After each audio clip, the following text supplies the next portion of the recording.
Wagwan road boy, it is I, Rastafish. Welcome back to this Bobo-class thing, man. Today we are going to take a closer look at these arrows here on the table. They are made by Home Defense 24 and you can shoot them with your air guns. The focus of this video will be the comparison of these arrows in caliber 43, in caliber 50 and in caliber 68. I've already made some short videos about these arrows or bolts.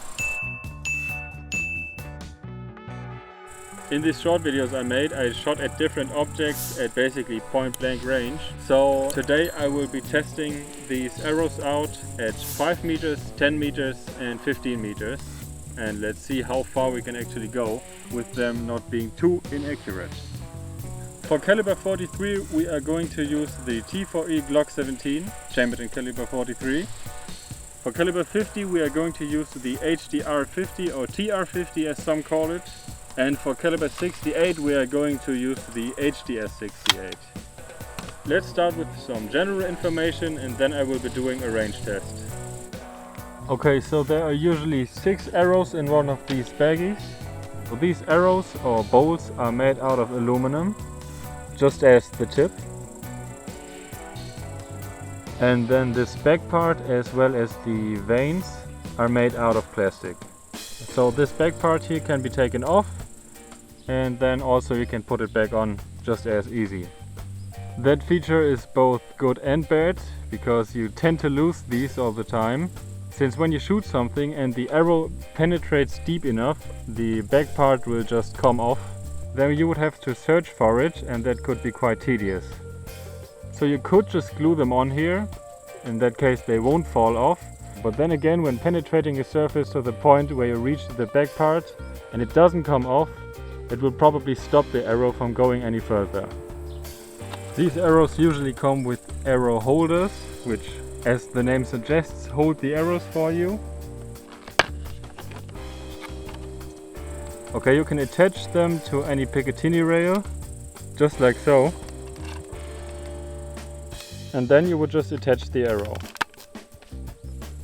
Another thing I want to mention is that the caliber 43 arrows will have to be muzzle loaded,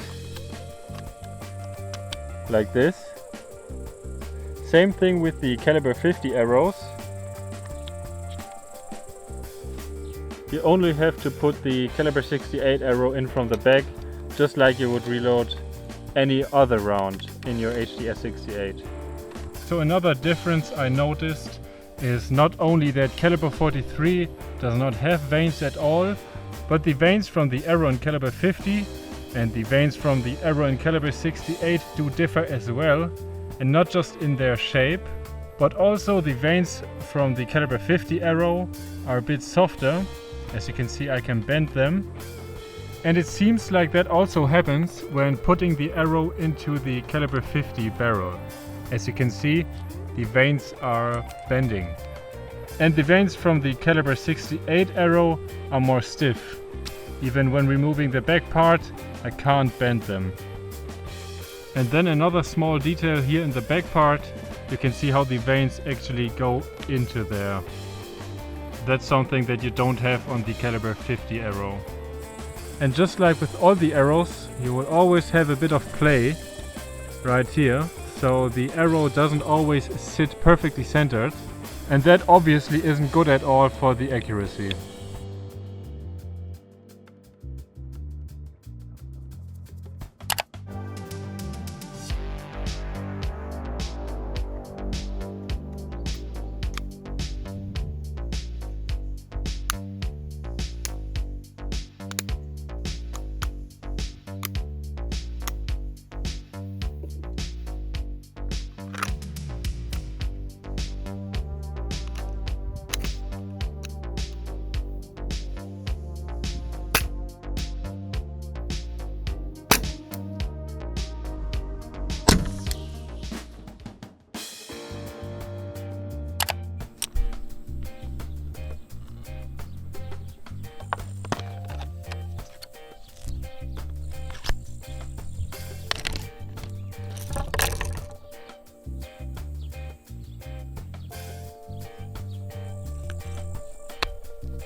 Okay, so this will be our target for this test.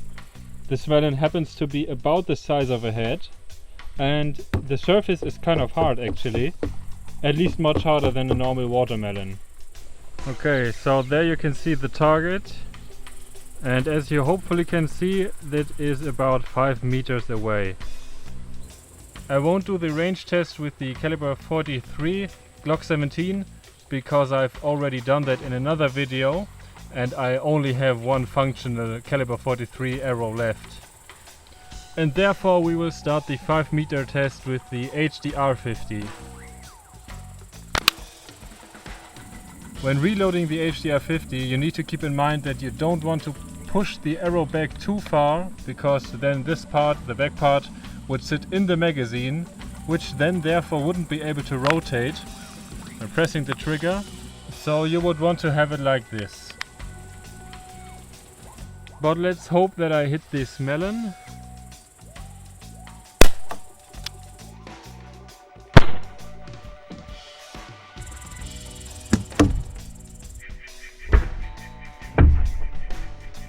Okay, that was a hit.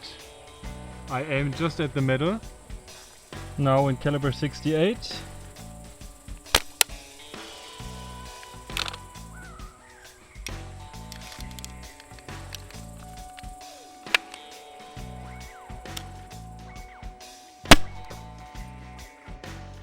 A miss.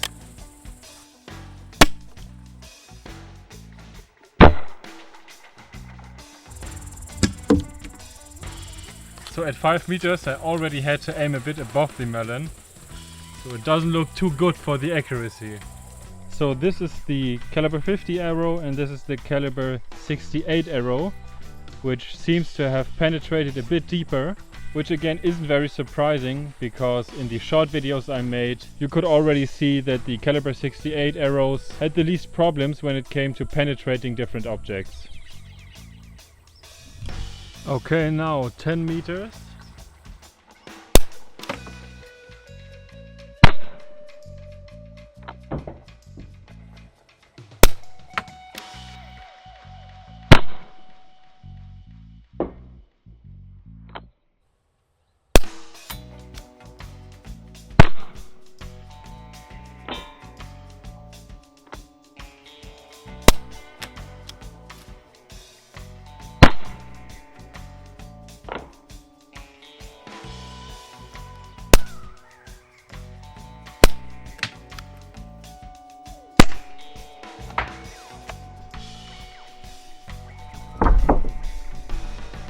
Okay, I give up at this point. The accuracy is just too low even at 10 meters sadly.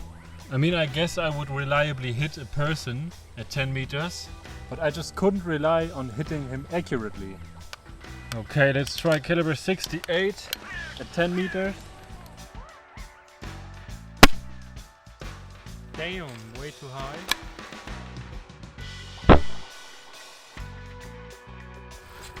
Number 2. Ah, close.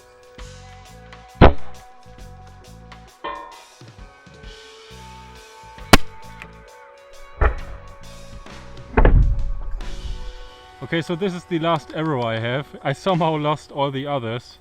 So let's hope that I make the shot.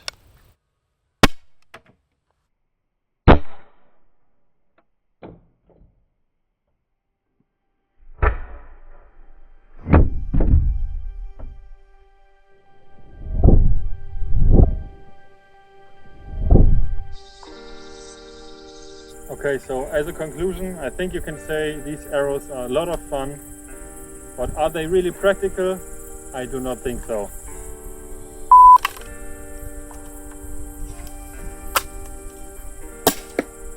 I would most definitely not recommend them for a self-defense scenario, but I mean anyone who would use a single-shot muzzle-loaded device for self-defense is kind of out of their mind. They are also most definitely not recommended for hunting, especially with these 7.5 joule versions. And then accuracy wise, I think we can all agree that these aren't very accurate. While I was able to hit the head size target at about 5 meters, 10 meters were basically too far. So I guess you could say from point blank to about 5, 6, maybe 7 meters is kind of the sweet spot for these arrows. I want to point out that this could be a whole nother story without these 7.5 joule versions. I know there's a 16 joule version of the HDS68 available, and the increase in power would also most likely increase the accuracy and the maximum range. But then again, I feel like the accuracy itself wouldn't be that much better, because as I mentioned, the arrows don't sit in the barrel very centered, and that's just not a good thing to begin with. Now, when comparing these arrows to one another, I feel like there isn't a difference in maximum range or accuracy, but there definitely is a difference when it comes to the power that is delivered to the target. Here it seemed like the heavier arrows impacted with more power. It also seemed like the longer barrel from the HDS68 helped a bit with accuracy. Not much, and not to the point where I would actually call it accurate, but enough for me to notice. So if you have any of these T4E Airguns, I feel like these arrows are a fun addition, especially when it comes to destroying stuff in your garden or things of that nature, but I would not recommend them to anyone who is searching for something practical. Which doesn't mean that these aren't dangerous as fuck. So be careful when using these. So there's now only one thing left to do.